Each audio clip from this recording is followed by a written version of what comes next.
My next guest, their love story is straight out of a Hollywood movie, man.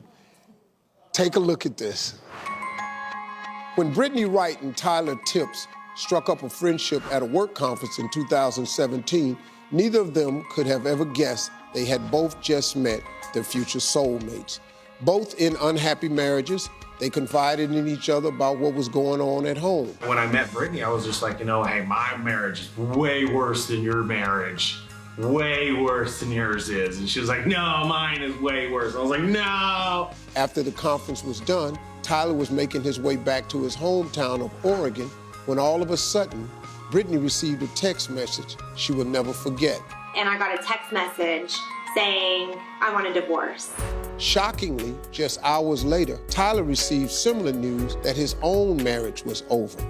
Bonded together by their own personal tragedies, it wasn't long before their newfound friendship turned into an unbreakable bond. The pair spent the next year consoling each other and growing closer by the day, despite the 2,000-mile distance between them. By January 2018, their divorces had been finalized, which was when Tyler asked Brittany to marry him. She said yes immediately. This is my second time, but this is my first time getting married to the one that's badass, dude. She's awesome. I really believe in my heart Tyler was always going to be the guy I was going to marry. It's like the corny love story, you know? This is a pretty amazing story. Has it kind of really sunk in that this has happened to you both? No, I mean, we definitely feel like we're in this fairy tale. The fact that we're sitting here with you, Steve, on national television is not helping. yeah, that's kind of crazy.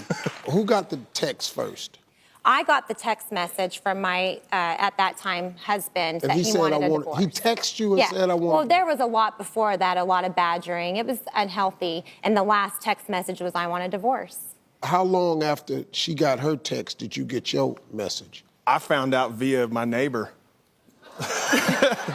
Yeah, I mean, it was probably about 2 hours later. I found out and I was like, what? She left? I couldn't get a hold of her, everything. Tyler, you got a call from work that kind of blew your mind while you and Brittany were getting to know each other. Tell me about that call. It was back in, right around December 2017. I was living in Seattle at the time, and I got a call from my boss.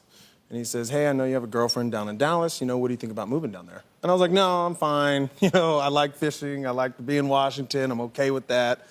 And then fast forward the next month, I was going down to Dallas to propose. And 4 days after I proposed, my boss calls me again, not knowing I proposed. And he says, hey, the branch manager just quit. We need a manager down in Dallas. Can you make the move? And I go, yeah. I was blown away.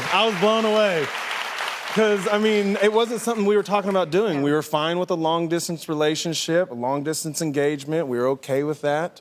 And it was nothing that was on our radar. So I thought about it, I prayed about it, and then I talked to Brittany about it. And I said, this has got to be a God thing. How'd your friends and your family handle all this news? How did they respond that you all had moved on, I guess to them probably quickly? They've been 100% supportive ever since, and my son loves him, and to me, that was all that mattered. Yeah. Oh, okay, wow, that's pretty cool. So, do you have any children? No, I didn't have any children. Oh, okay. Just my dogs, and my dogs love her, and that's all that mattered. They love her literally more than me. I really appreciate this story. Thank you all for sharing your story with us, okay? Great job. We'll be right back, everybody.